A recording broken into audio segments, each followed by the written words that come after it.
Good evening. I'm Jennifer Rabb, and I have the great privilege of serving as president of Hunter College, where the American dream continues to come true on campus and online. One of the ways in which we strive to make that dream a reality is through frank civic engagement on matters that directly impact our lives and sometimes endanger them. Tonight's discussion focuses on one such issue: the fundamental safety of individuals and families across our city and state. As we will learn at this evening's program, what many of us refer to as car accidents are, in fact, part of a largely preventable epidemic of traffic violence. This epidemic causes death and injury to hundreds of New Yorkers a year, immeasurable suffering for the victims, and unimaginable heartbreak for their loved ones. Families for Safe Streets, which organized this evening's discussion at Roosevelt House, is an organization dedicated to mitigating that suffering, preventing those deaths and injuries, and supporting its victims and their families. With hundreds of members who have been injured or lost loved ones in car crashes, FSS spreads awareness about traffic violence and builds on a track record of remarkable legislative victories, including lower speed limits and traffic cameras in nearly every school district across the city. Its leaders are no strangers to Roosevelt House or Hunter College. They joined us here not long before the pandemic began to receive the prestigious Joan H. Tisch Community Health Prize for Excellence in Urban Public Health. As many of our viewers know, that award recognizes distinguished accomplishment in the field of urban public health. The award ceremony also provides an opportunity to remember and celebrate the pioneering legacy of the late Joan Tisch, in whose name the honor is bestowed, a lifelong humanitarian and leader in New York's health and social services. Joan and her extraordinary daughter, Laurie Tisch, are above all innovators in addressing public health concerns, which is why I know our great friend Laurie was so pleased with the 2019 award to Families for Safe Streets, or as they refer themselves, FSS. Thank you, Laurie, for helping us introduce and honor them. Tonight, we are pleased to welcome FSS back to Roosevelt House, albeit virtually, for a program focused on their continued initiatives to enhance street safety, because their fight goes on and the problem is only getting worse. Injuries and deaths have seen a frightening spike during the pandemic, as some drivers race through emptier streets at frightening speeds. And now, car-free pedestrian areas that proliferated during the total lockdown are slowly but surely being taken down, literally removing another roadblock to vehicle peril. So there could be no more important time to have them with us again. Thank you to FSS lead organizer Hannah Widowski and founding member Amy Cohn for your vision and hard work in convening this panel of advocates, experts, and lawmakers. Fresh off a week of lobbying Albany on a new slate of policy measures to further enhance the safety of our neighborhoods, Hannah, Amy, and FSS truly personify the historic Hunter motto, Mihi Cura Futuri, the care of the future is mine. In fact, each of tonight's panelists exemplify the importance of caring for the future. We want to welcome all of them. First, Amy Cohn, who helped to found FSS after losing her 12-year-old son tragically to traffic violence and transformed unspeakable pain into a growing national movement to help keep other families safe. Amy is a proud graduate of Hunter Silberman School of Social Work, class of 1993, and we so admire what she has done. Dr. Nicholas Gavin, Vice Chair of Clinical Operations at the Columbia University Department of Emergency Medicine, who bears witness every day to the terrible reality of this issue and has become an important voice for enhanced street safety. Welcome. We also welcome Juan Martinez, a senior advisor to the mayor on state legislative affairs, who has successfully worked in Albany to expand speed camera program and other safety priorities. Previously, he served as Director of Traffic Policy at the city's Department of Transportation. I also want to give a special welcome to Emeritus Professor at the Silberman School of Social Work, our own Terry Mizrahi, who will lead tonight's discussion. The author most recently of From Residency to Retirement, The Career Tracks of American Physicians, Terry has earned many career honors and distinctions, including the Lifetime Achievement Award from the Council on Social Work Education. Welcome home, Terry. It's so wonderful to see you. We really miss you at Hunter. Last but not least, I am particularly proud to welcome home State Senator Andrew Gournadis, a proud Hunter graduate from the class of 2006. Andrew is not a stranger because he's also an adjunct professor at Hunter, where we're so happy to have him back in the classroom. As a legislator, he's become one of Hunter and CUNY's most outspoken and formidable advocates in Albany. Nobody rivals his commitment to public higher education. Andrew, we could not be more grateful for all that you do for our city and state. We are so proud of your accomplishments and thank you for coming back tonight to your alma mater for this important discussion in an area where you've been an amazing advocate. Before we begin, I am especially pleased to introduce a special guest, a treasured member of the Roosevelt House Board of Advisors, Rick Lufglass, who serves as Executive Director of the Laurie M. Tisch Illumination Fund. With his help, Laurie and the Illumination Fund continue to make the city a better, safer, and healthier place through its support for the Tisch Prize and countless other initiatives. Rick, we so value your friendship and wise counsel. So before we bring Dr. Mizrahi up to begin our panel, it is a pleasure to pass the program over to Rick Lufglass. I'm Rick Lufglass, Executive Director of the Laurie M. Tisch Illumination Fund.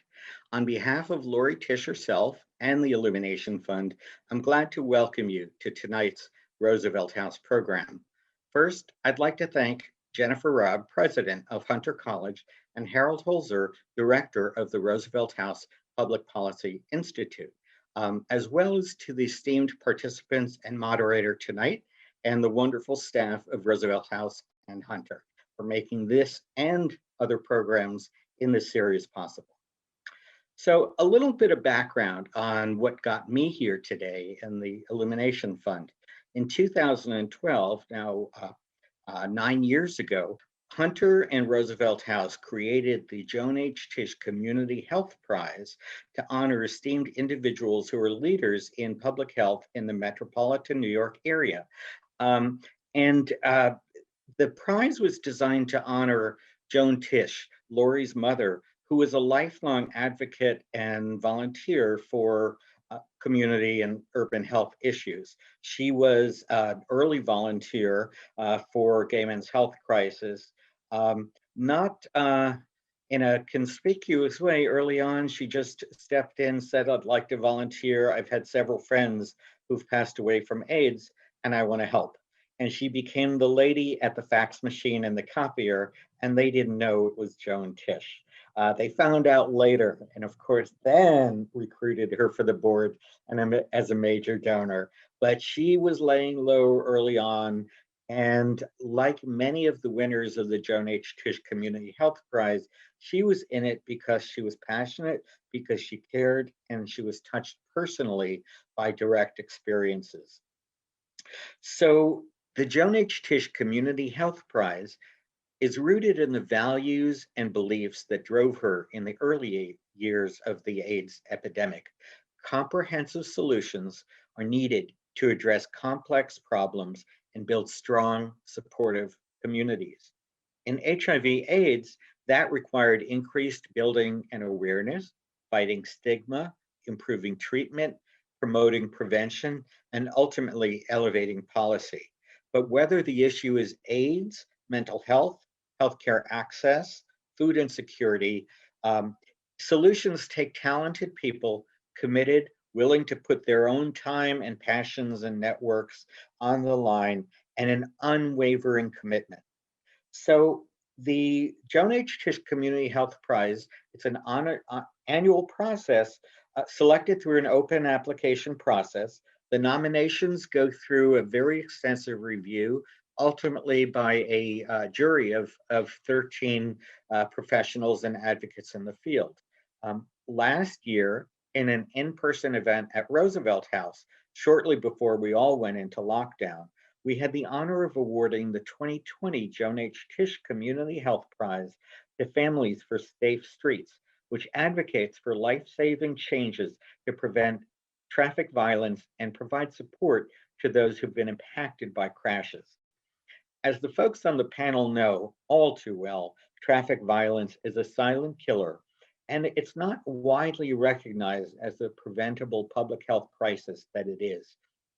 Every 2 hours, someone is killed or seriously injured in a traffic crash in New York City, and 100 Americans are killed every single day, and millions suffer life-altering injuries. These are not accidents, they are preventable. Comprised of individuals who've been injured or lost loved ones, FSS was founded in partnership with Transportation Alternatives and has grown into a national movement with chapters across the country dedicated to ending preventable traffic crashes. And as with prior year's recipients of the Joan H. Tisch Community Health Prize, Families for Safe Streets takes a comprehensive approach. They mobilize individuals, they build coalitions, they advocate, they raise public awareness, they promote prevention measures, and ultimately strive to change policy. And as you'll see today, they operate in collaboration with elected officials, city agencies, state agencies, the medical professions, and academic institutions, and other citizens and community groups. So you'll hear from each of these in today's panel, and I hope you enjoy it. I think you'll find it very meaningful as I did. Thank you. Hello, everyone. I'm Terry Mizrahi. Thanks to President Raab for remembering me, and welcome everybody to this really exciting and so important panel discussion today that we hope you will take the inspiration from and move it along so we can create safer streets and a more just and safe society. Thanks, President Raab, and thanks to Roosevelt House, the Tisch Foundation, Families Safe Streets, and Transportation Alternatives. I want to start with a panel right away because there's so much important information to share, and we also want you to get involved by the end of today. So I'm going to tell you that when I was asked by folks from Families for Safe Societies to do this, it was not an issue that was my high priority. But as I've told everybody in planning for this day, I have now become a really fervent, important, passionate advocate. And as I learn more, I realize the urgency of this public health epidemic. So as President Raab said, and as the title, it's gone from traffic accidents, which I had used, to traffic crashes, and now this, I would say, new term, but really relevant and exact term of traffic violence. But I know all of you panelists have different positions and come to this from different backgrounds to this issue. Can you tell me more about why this is important to you? And I'll start with Amy, who has a little video to show, and then we'll go to Senator Guneris and Dr. Gavin and Juan to hear your ideas and experiences. Amy. Thanks, Terry, and thanks. We're so glad to have you as our newest ally in this fight, because it will take all of us to end this crisis. You know, all of us in Families for Safe Streets take the term accident very personally. It implies that there's nothing that could have been done to prevent the heartache, the loss, the injuries that all of our members have experienced personally, because everyone in FSS has been personally impacted by a crash. And in fact, the data shows these crashes can be prevented. And I am going to just quickly share my screen.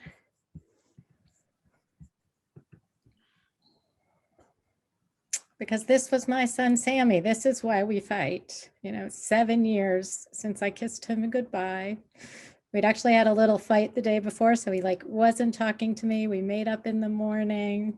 He said, "I love you, Mom." And that was it. I never got to see him again. And no parent should ever have to go through what I have gone through. No family member should ever have to bury a sibling, a spouse, a child, a parent, particularly when we know, and it's not just like, if a research project somebody's done, we know that crashes can be prevented. And, we're not doing a slideshow, but I feel like this slide, a picture is worth 1,000 words. In Canada, they have half as many per capita traffic fatalities as we do. Other countries are solving this problem. Most of Europe has a quarter. And so we can and we must do more, because these are the voices of our members. This is the heartache that we experience every day. That was sort of an ordinary day for in our lives. I was in my room working. Pretty ordinary day. I was trying to bake a gluten-free banana bread. Yeah. Henry called me. He said, "Hey, it's a gorgeous night. How about if you and I ride our bikes down the Greenway?" My little boy, Nafis, opened the door and he told me, "Mom, there are police." My father and my mother were rushing. They were getting dressed, rushing. I got woken up by my mother. She ran into my room. She opened the door. She was like, "There's detectives here, and I think there's something wrong with your brother." We did drive up to the emergency room. I think I dropped you off first. Yeah, he dropped me off, and then I went in there, and there was Allie's shoes, and there was blood on it. And I was just so dazed. We continued through the intersection, and all of a sudden there were headlights bearing down on us, and I slammed on my brakes, and I thought I was going to go flying right over my bike into this tow truck that was just taking the turn without any regard for the fact that we were there. And it hit him, and it threw him into another tow truck that was parked there. And I threw my bike to the ground. I ran over to him, and he was trying to get up and couldn't. Carl Henry Nacht, age 56, was hit and killed by a tow truck while he was riding his bike on the Greenway. Henry had the green light. My mom kept screaming, "She's no longer with us. She's no longer with us." And I remember feeling really, really overwhelmed. Like there's no way this can be happening. There's no way. Renee Thompson, age 16, was hit and killed in the crosswalk by a turning truck. She was coming home from her job at Dylan's Candy Bar. We know now that definitely the car made a left turn, ran her over with the left front tire, and also ran her over with the rear tire too. She ran over twice that day. I guess one of the head doctors ended up coming over to us and had to explain that they've been working on Allie for at least a half an hour. And they had to stop. And they were pumping her heart for half an hour, but it wouldn't start. And they gave her blood, but it wouldn't start. And I remember holding her arms, and I said, "Take my blood." She said it wouldn't work.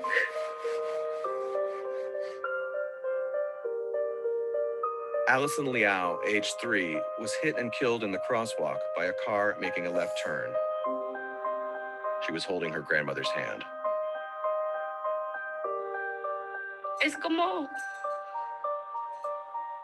que si de repente se te va la vida. Es un dolor que no tiene explicación. Es ¿por qué? Porque a mi hijo, porque murió de esa manera.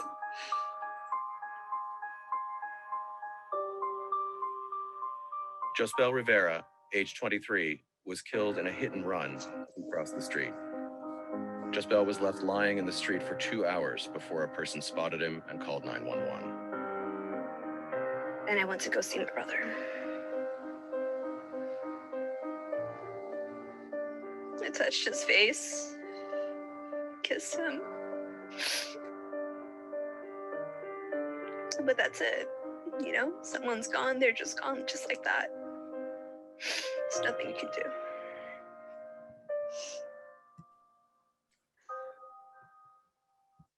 Thank you, Amy.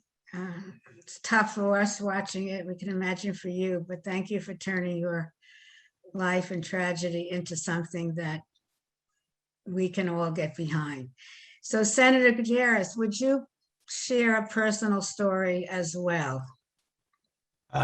Thank you so much, Terry. Sorry, a little choked up there watching that video. It never gets easier. Certainly for people who have lost loved ones. And, my grandmother lost her daughter when she was 12 years old to a traffic crash. So even before I was in the picture, but I still distinctly remember as a child growing up, the pain and the suffering that my grandmother experienced every day, but especially on that day. And I didn't understand it growing up until I got much older. And now that I am a parent myself, it really just, it's devastating to think about just how much more we could be doing to prevent these tragedies from happening. You asked the question, why crash, not accident? An accident is when you spill a glass of milk or you knock over a pitcher on your table. Oops, I'm sorry. It's kind of like a mindless thing. It's a small thing. It's no big deal. The vast majority, if not every single one of these tragedies can be prevented. It can be prevented by people driving slower. It can be prevented by people slowing down before they turn, looking before they turn, not driving recklessly. It can be prevented by designing our roads to be safer. And that's why words are important. And by using the word crash, it implies, and I think properly so, that we have some responsibility here. An accident you can just shrug off. A crash is much more serious, but it also conveys that there is responsibility to be allocated, and that's on all of us to own. And that's why I think this language is so really, really important and helps us shift the debate and the narrative from it being just one person's unfortunate loss to actually a much larger problem that we should all be working on trying to address and solve. Thank you, Senator.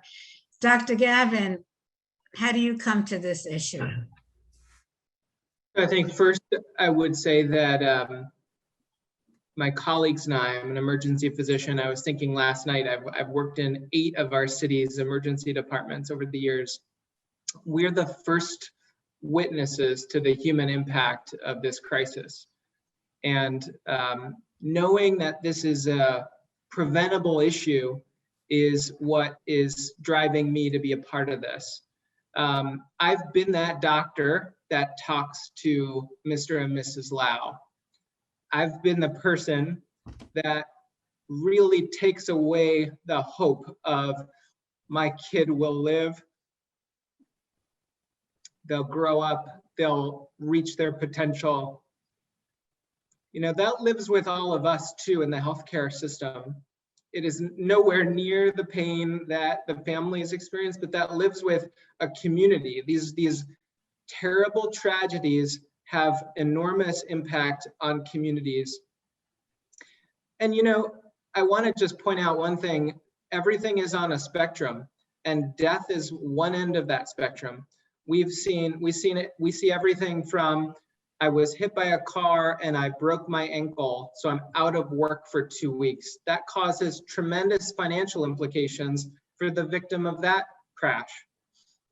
Everything up to a head injury that's going to affect the trajectory of that patient's life. They may end up in a nursing facility for the rest of their life. These are preventable problems. And I want to be part of the solution. The second thing I would say is that traffic violence is really a lot like errors and problems in medical care. We used to look at these things as, whoops, this is an accident. This is, let's just look at the person who can be blamed and figure out what's wrong with that person. Well, this group has really mobilized to think about how systems and context lead to these situations, these crashes. So we're going to talk today a lot about solutions at the system level, at the city level, the state level, that we think can really prevent this from happening to more families. Thank you, Doctor. And Juan, as an advocate, somebody who's been immersed in this professionally and as a community leader, just tell us why about your work and your interest and why at the state level. Yes, so I work alongside Amy Cohen when she was starting Families for Safe Streets. I went with Amy to lobby for the first speed camera program in New York. And we won that fight. I was lobbying alongside Amy for the 25-mile-an-hour speed limit. We won that fight. You know, step by step, we've been making this progress, and I've seen the change. Right, the senator who Senator Bernardes beat, the biggest opponent in the city of speed cameras. Right, he was not alone. He was just the biggest opponent. Right, and now the change in the state legislature, the change among the city's leadership is just so dramatic that it gives me quite a bit of hope. But still today, right, like a few months back, I think about this all the time. My daughter's learning to ride her bike. She was riding 20, 25 feet ahead of me, and there's a vehicle coming, a pickup driver coming too fast. And so I tell my daughter to slow down, to get closer to the side of the road, and she starts to take a wide turn in my direction instead. And that moment of panic, right? It's just it is uncivilized, right? We should not fear for our lives or people's lives around us on a day-to-day basis, right? And Amy, that chart, you know, I hear your point that most people don't respond to charts, but I think it really drives it home that all the countries we compare ourselves to have a problem. They have a safety problem, but it is a quarter, a third of the safety problem that we have. And it's not just the life-altering injuries, as Dr. Gavin is pointing out, or the deaths, but that fear. We don't have to have that fear. And the steps that we're talking about taking today will just reduce our cortisol levels a bit, right? Just reduce the day-to-day stress. Thank you. That is enough to sign me up. It's so amazing because Amy, we're going to be talking about solutions today. And as you're talking, I just flashed back to my son, who's now 40, when he was 2, and I was in fear. My daughter, I knew, would stop at the corner at 2. But my son, boys are out to lunch, and I remember every single day. I lived on 14th Street and Avenue B, and I remember it. It's so amazing. And the reason I'm saying this as a segue into what can we do about it is that we've all had the experience. And Amy had told me that when I first met her a couple of months ago, that so many people are touched by it directly and indirectly from our communities. And as we're talking about as parents, I think it hits home, whether it's a mother or a sister, it's happening too much. So we are going to turn to solutions.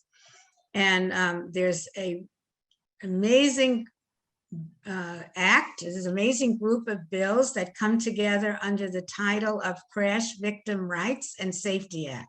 So the Crash Victim Rights and Safety Act is actually a series of bills that we will hear about, some of which you all touched on in your introductory remarks. Why is this so important to be passed in New York State? And Amy, tell us a little bit about it without getting into the weeds, so we will see the forest and get involved.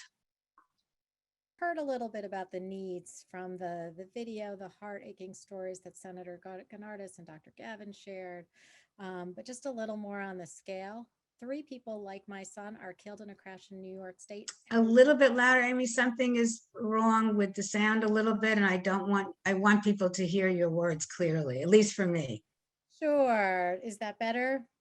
So I was saying, 3 people are killed in a crash every single day in New York State, day in and day out, year after year, week after week, decade after decade. Hundreds of people suffer life-altering injuries, and it's at a cost to New York State's economy of $15 billion a year. And with COVID, as you heard from the introductory remarks, it only got worse. Speeding, drinking and driving, distracted driving, driving recklessly. Across the country, traffic deaths were up 24% during COVID. 24%. Our streets got empty and people drove recklessly. And New York City was sadly no exception.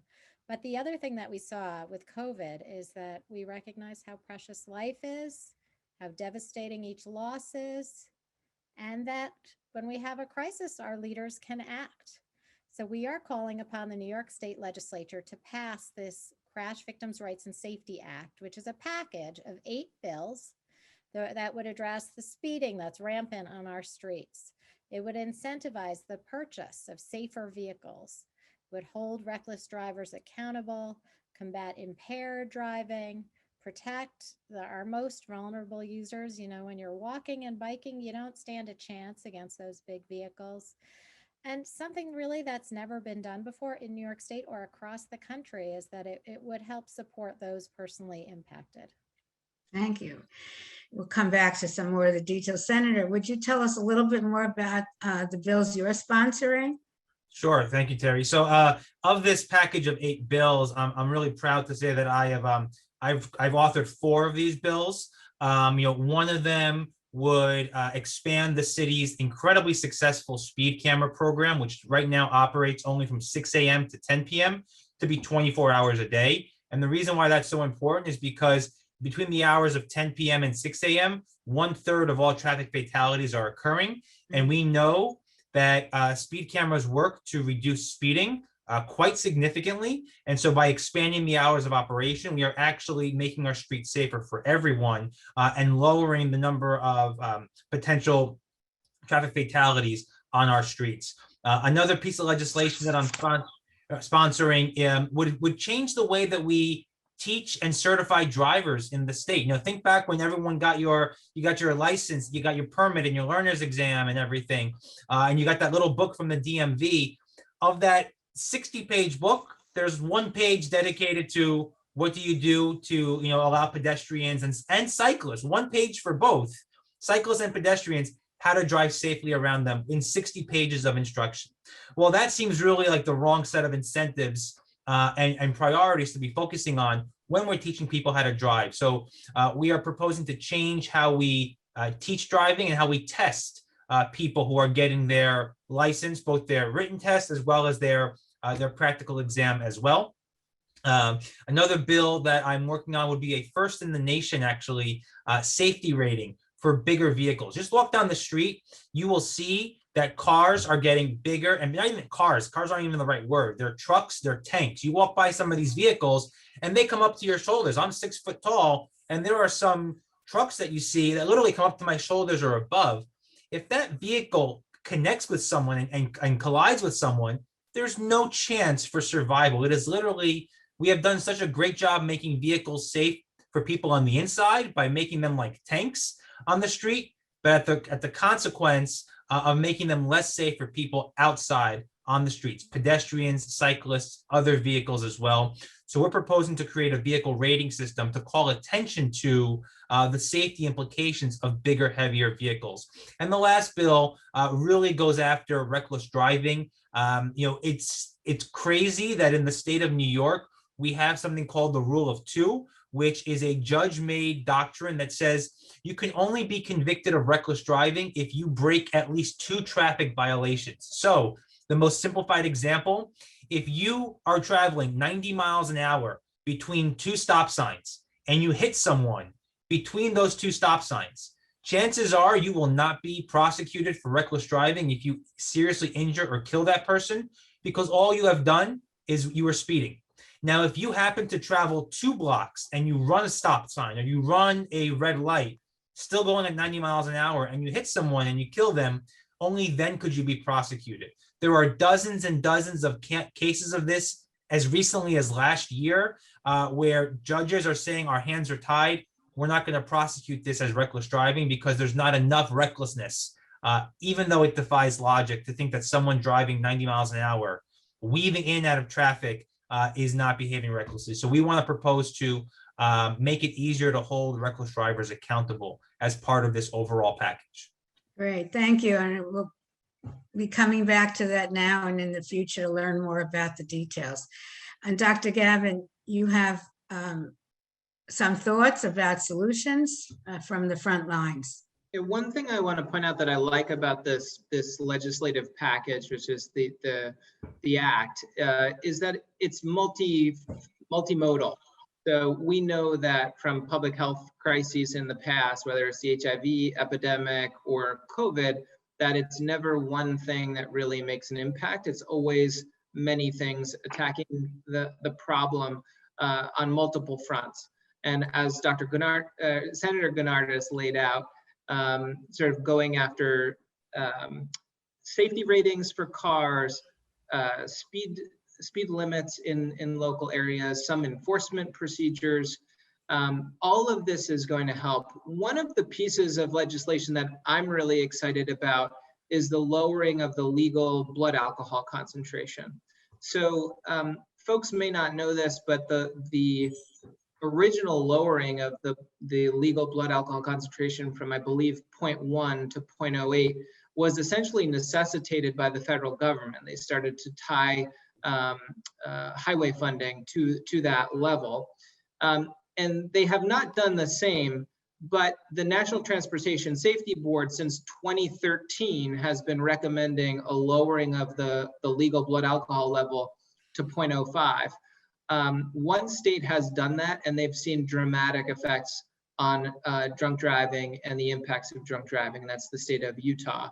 New York State needs to consider that. It's part of this act.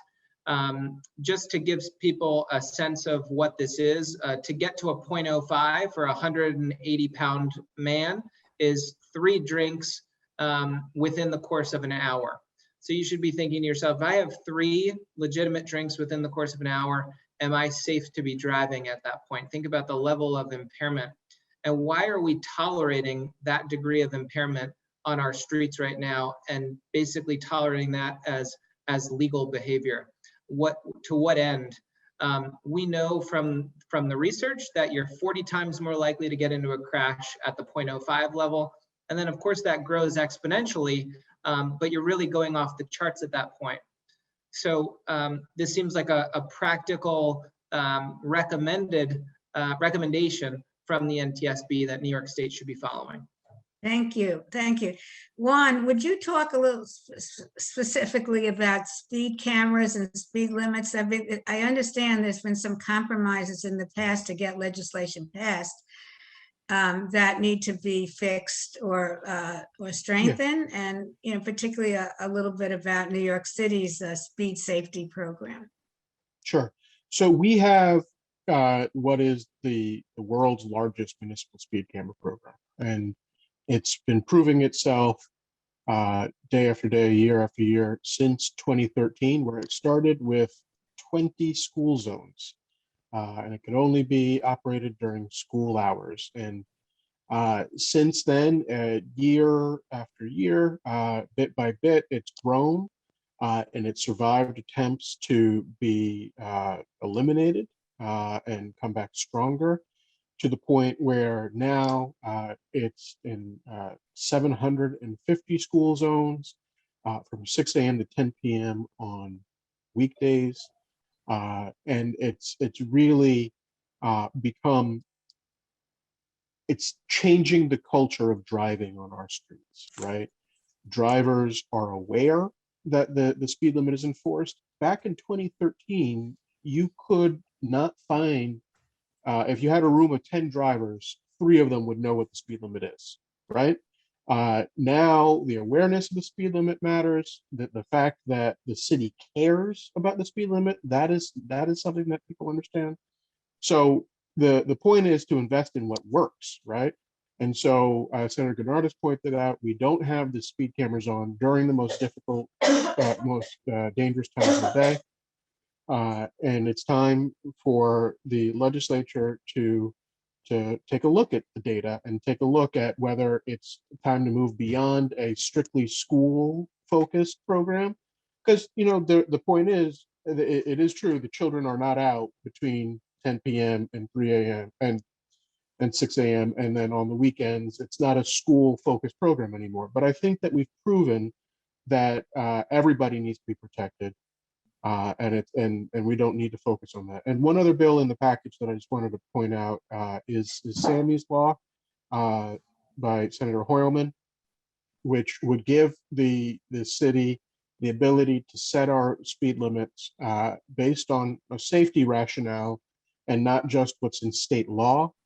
There are restrictions in state law which are, you know, based on a 1950s idea of making it easy to drive as you get around town, and not focused on the needs of a city like ours, especially with all these open restaurants coming up and this transformation that we all see happening before our eyes in the city. So that's just one more urgent piece of this puzzle. Speed is the single most critical factor when it comes to a crash in terms of determining the severity of the injury. Amy, and talking about the streets getting more dangerous in New York State, or the roads, is there anything that you want to talk about, anything falling between the cracks before we talk to the legislators about what to do in the next coming weeks and months? You know, as you heard from Dr. Gavin, fixing this problem will require more than one solution. And we're not going to get there fast enough. And in the interim, I can't tell you how much people are suffering. I mean, on top of the heartache and loss that you saw in the video, there are so many people falling through the cracks. So, you know, we were lobbying last week, and in the middle of one of my lobbying calls, I got a message, and it was a call I get all too often. Family member doesn't have the money to bury their child. Can we help them, you know, with burial costs? Because otherwise, you know, the lost family members going to the Potter's field. And, you know, my heart aches for them, because the only thing I have to offer is to help them set up a GoFundMe page. You know, as a society, we are not doing right by our community members if that's the only solution I have to offer. So one of the bills would be the first of its kind in the nation. Another first, I think we should go first on many fronts with this package. It's called the Traffic Crash Victims Bill of Rights, and it's modeled after the Federal Crime Victims' Rights Act, introduced in 1984 by Ronald Reagan, and it would afford crash victims the same rights that crime victims get, to get their police report, to testify at hearings. And it would require that the state does a study to identify who is falling through the cracks, how big is the problem, what would it cost to fix, what's a potential funding source, and who would administer a program. Because crime victims get these supports, they get logistical assistance, they get burial costs, they get medical costs if they're uninsured.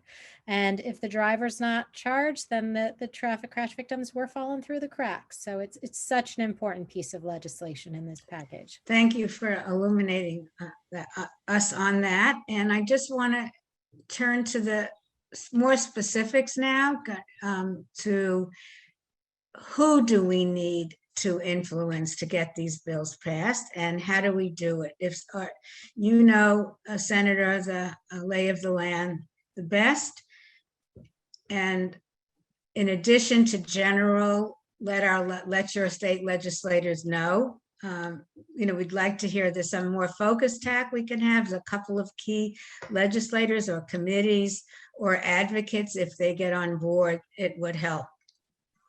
Yeah, it's great. You know, obviously, you know, I'm going to start with the general, just call your assembly member and call your senator, because, you know, every co-sponsor we get is one vote that we now have on our side. And, you know, Juan was talking about just the change in the legislature over the last couple of years, and just how much easier it is to get the legislature to act on bills of this importance. And so I think we have a lot of receptive members who just need to hear from their own constituents as to why this matters to them. So the first and foremost thing I would say is call your assembly member, call your senators, start there, because that makes our job easier. And once we can kind of get the low-hanging fruit and we kind of see who signs off right away, then we know where to target and focus our advocacy for that next level of members who might need a little bit more prodding, might need a little bit more pushing, might have some more questions we have to work through. So I would start with there. Obviously, the colleagues that have all sponsored parts of this legislative package in both the Assembly and the Senate are our champions. I don't profess to be the only person on this panel or legislature who cares about street safety. We have a dynamic group of individuals. Senator Hoylman was mentioned, Senator Lieu, I know, has the BAC bill, Senator Tim Kennedy, who's working with me on the reckless driving bill, who's our transportation chair. I don't want to, at the risk of offending people, I forget to mention, there really are, the sponsors of this package are really, I think, some solid champions on street safety, understand how important this is. So important that they're willing to put their names behind these bills at the outset. So those are folks that can use just some encouraging words. Thank you so much for sponsoring this. Thank you for your leadership, in helping to push this conversation. And then once we kind of know where, we just recently introduced this whole package over the last couple of weeks, so it's still somewhat new. Yeah. Once we, do our first round of outreach, Amy mentioned they had 120 meetings last week, which is great. We saw significant movement on the bills because of that. Now we can go back and say, who do we have to really focus on? Who raised questions we have to answer? Where do we think there might be some sticking points? And don't just focus on the state legislature. We're also going to need some help from the city as well, because some of the bills are going to require what's called a home rule, which means that New York City needs to basically tell Albany, yes, we are asking you for permission to do these things. We need that for the speed camera bill. I believe we need that for Sammy's law as well. So we're going to need to also focus our efforts at the city council level. If you are voting, I hope everyone is voting in the city council or the primaries this June and certainly next November. Ask the candidates running in your district for city council, for borough president, for comptroller, for mayor, where they stand on street safety and where they stand on these bills, because we need the support of the city as well. That's a very important point. And before we turn it to questions from the listeners and more specifics about what the organizations can do, Amy or Juan, are there any advocacy groups or coalitions that still need to be strengthened or built yet? Are there, organizations that any one of 100 or so of us listening today might have connections to that could just bring more pressure to bear if it's needed? Sure. Amy, want to take something first and then Juan?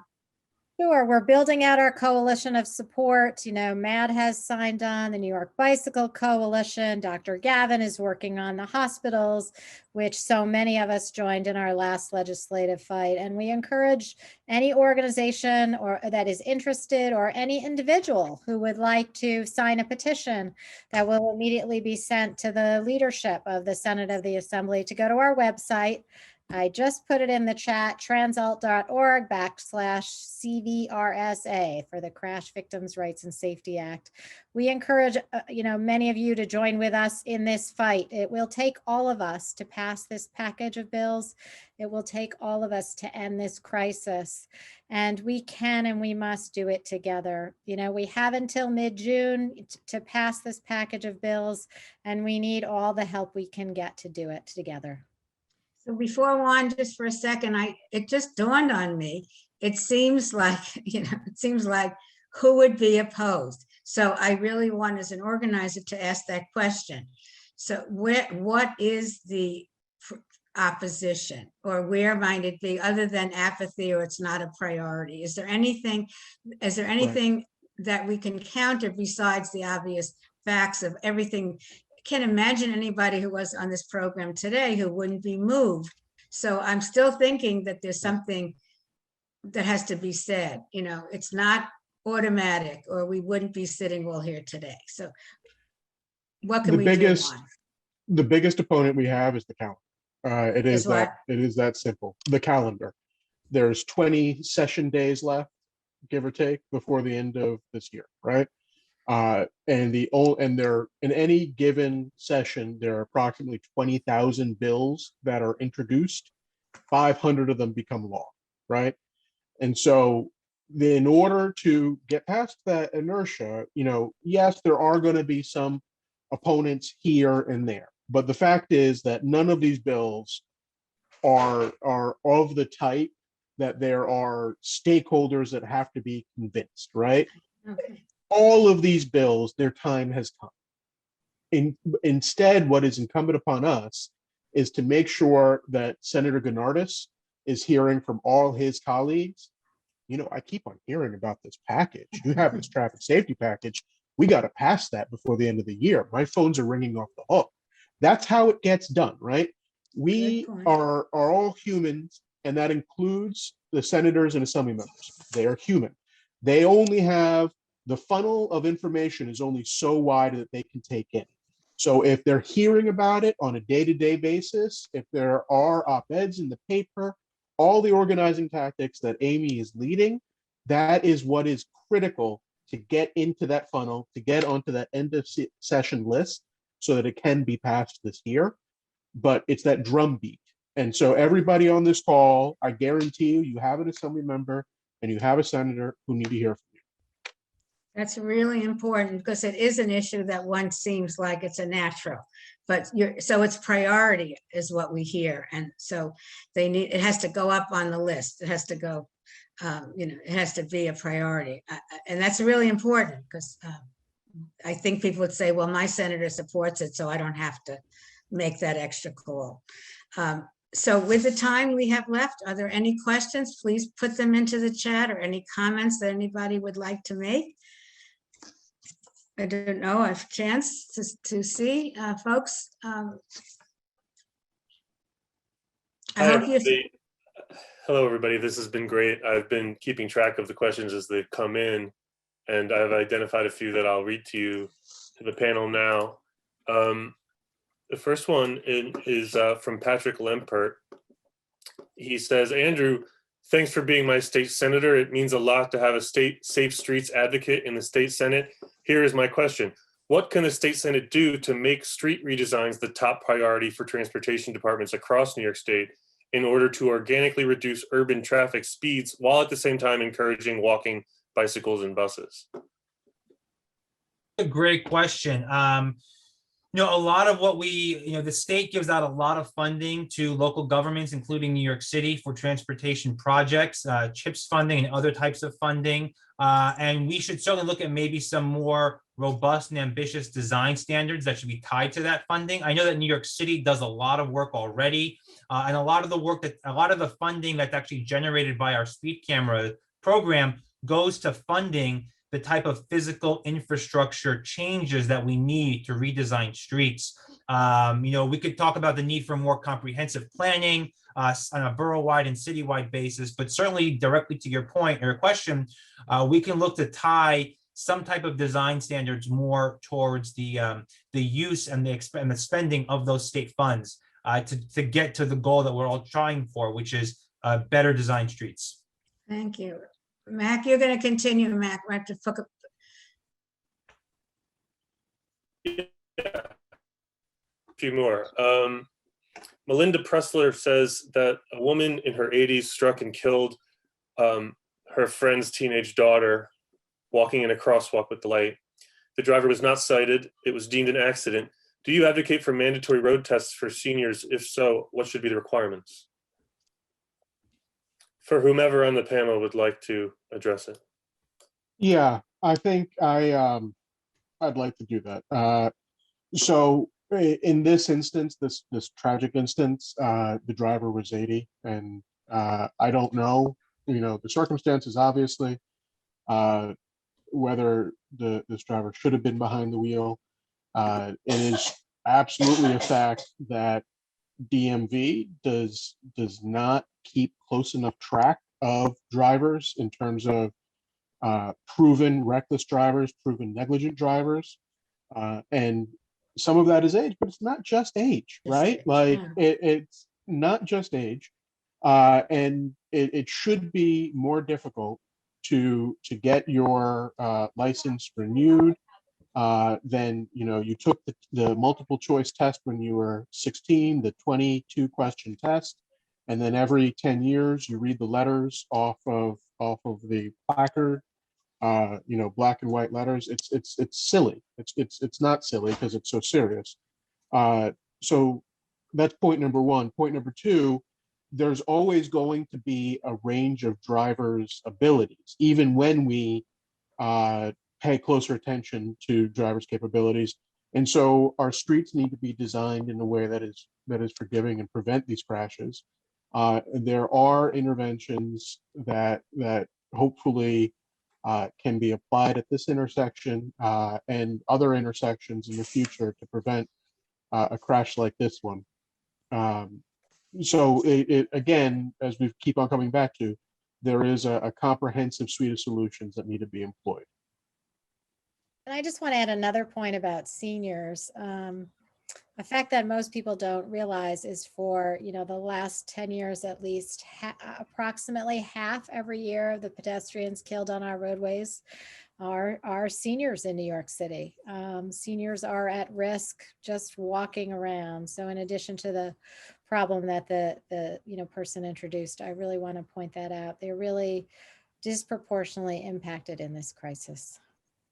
And Yeah, I'll just say one more thing there. Sure, So I actually, a separate bill than what we're discussing here, I actually have proposed legislation to require recertifying and retesting and retraining drivers on a regular basis after a certain point.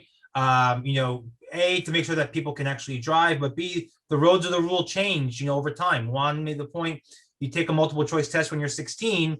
When I was getting my license, there weren't a quarter of the bikes that we have on the roads today. I didn't learn to drive on a street that had as many cyclists and pedestrians as we do today. So we should always be looking at ways that we can retrain ourselves and reteach ourselves the rules of the road, especially as the way we use our roadways change over time. So I have a separate bill on that we can talk about at a future date. Invite me back, we'll talk about it.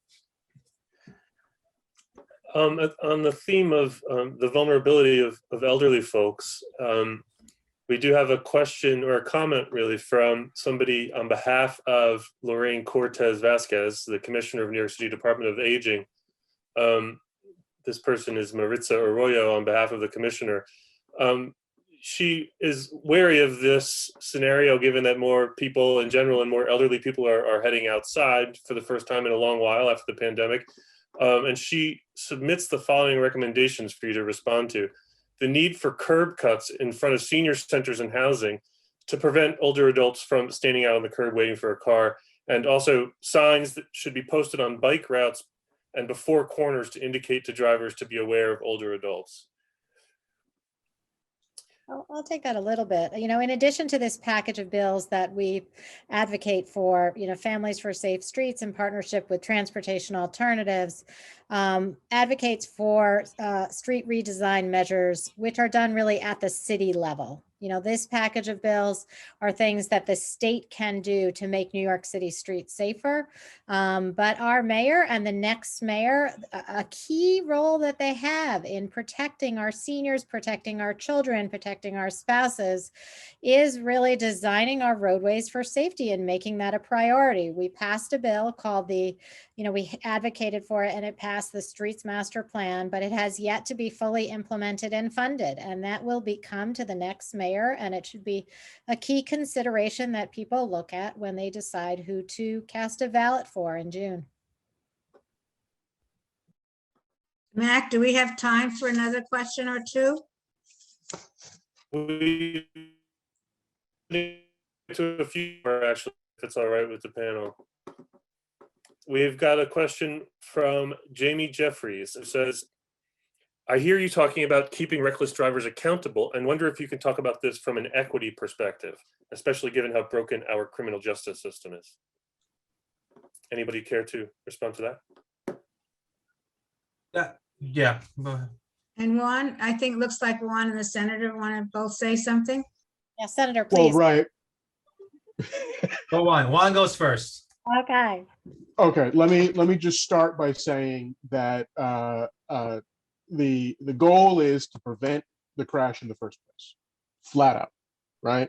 And so speed cameras, street design changes, making sure that our drivers are capable, et cetera, right? That's all the lowering the BAC, so on and so forth. That's all on the side of the ledger of preventing these crashes.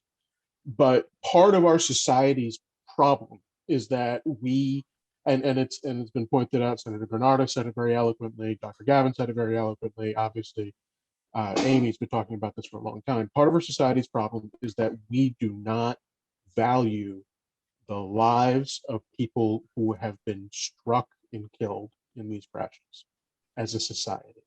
We chalk it up as accidental, we excuse away the conduct, no matter how morally repugnant it is, that leads to these crashes. And yes, it is a problem.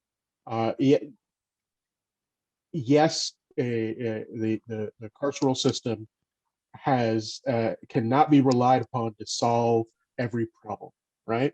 That is a fact.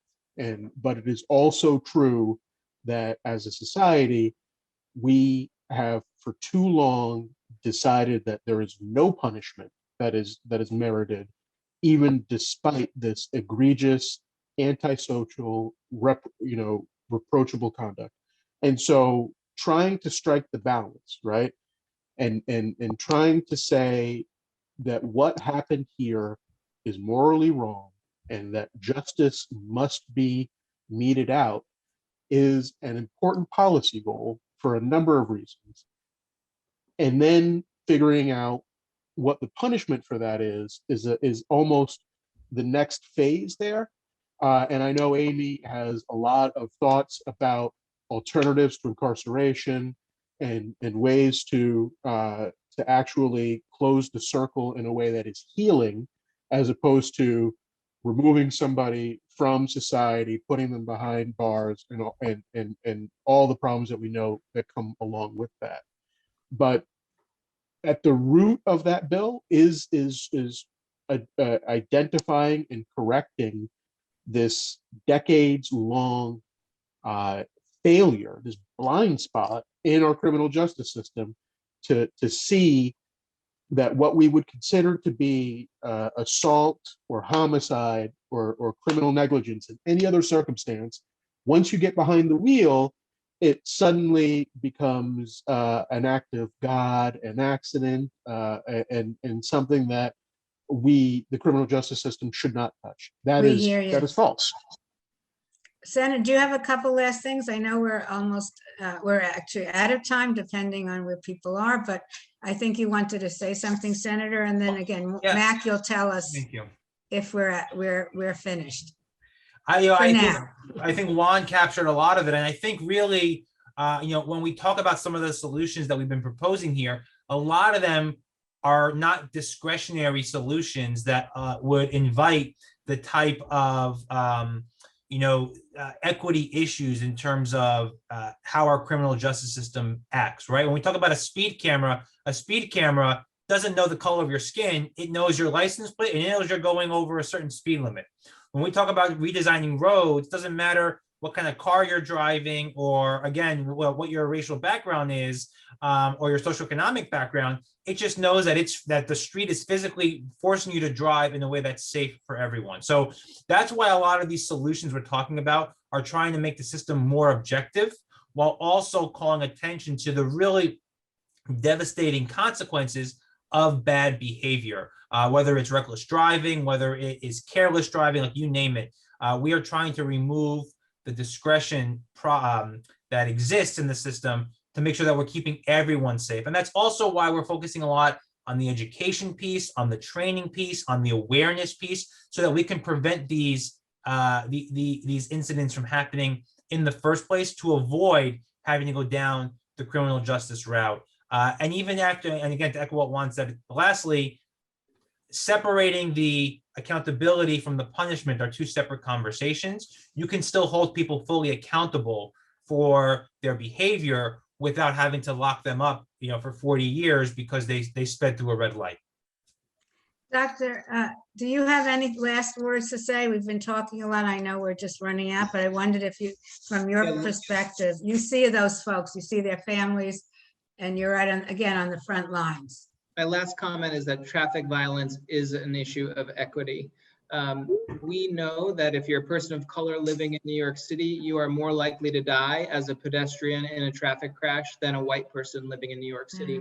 There are structural drivers of that.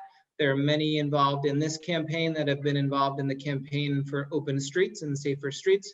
All of these issues are tied together. This is an equity issue. If that's what's driving you, be a part of this campaign. Great. If it's all right with the panel, I'll just ask one more. Fine with us. Yeah, okay.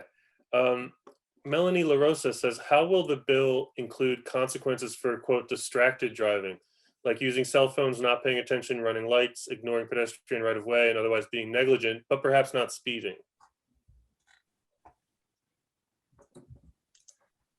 Who wants to Amy, do you want to take a crack at that, or the senator? I mean, the dangerous driving bill that the senator is sponsoring includes a range of dangerous driving behaviors.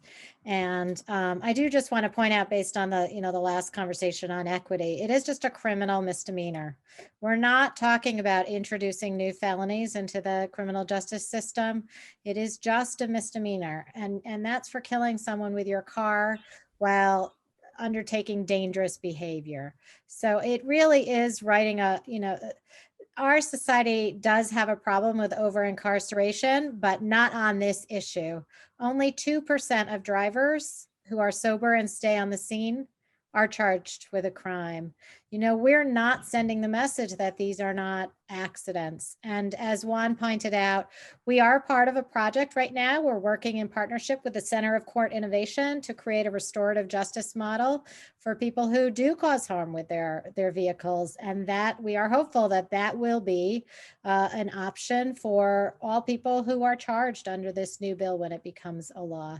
And one last point on the speed cameras, I do just want to point out, in addition to them not racially profiling, they don't result in an escalation with an armed officer. They are our solution to eliminating, traffic stops turning into a deadly act. And we need to be using automated enforcement in many realms. We're, with this bill, talking about expanding when speed cameras can be used, but there is automation for distracted driving, for failing to yield to someone. And these are all things coming down the pike that we will be supporting and encouraging the legislature to adopt as well.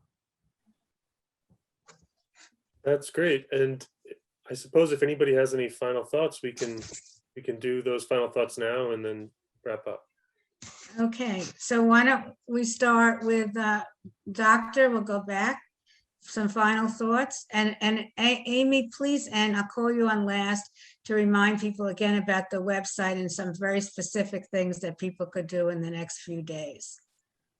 Yeah, I think that I came to this issue a few years ago and have learned a ton over that time. So if this issue is new to you, good places to start would be the website for Families for Safe Streets or Transportation Alternatives website. I think those are great entry-level places to learn about this issue and educate yourself.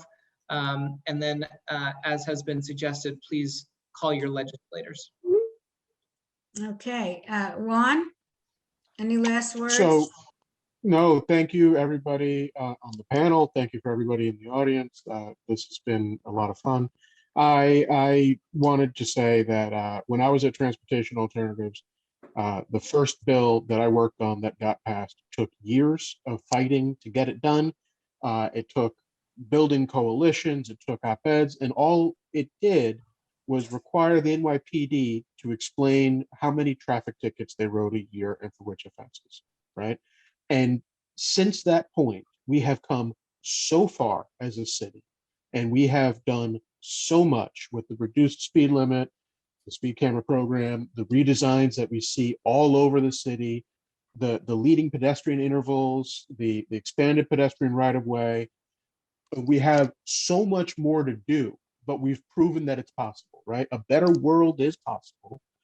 We have your obligation today, our obligation, all of us, is to make sure that those who have influence, and right here we're talking about state legislation, so that's your assembly member and your senator, let them know how you want them to wield that influence, please. Let them know that you need this bill passed, this package passed. So I have a lot of optimism right now. Thank you very much, everybody. So Amy, Senator, if it's okay, I'm gonna pass by you because I think we know you're the center of this, or a group of you are at the center of what we need to do. But Amy, those of us who are still left on the call and who are going to be listening to this via recording, cheer us on, spur us on.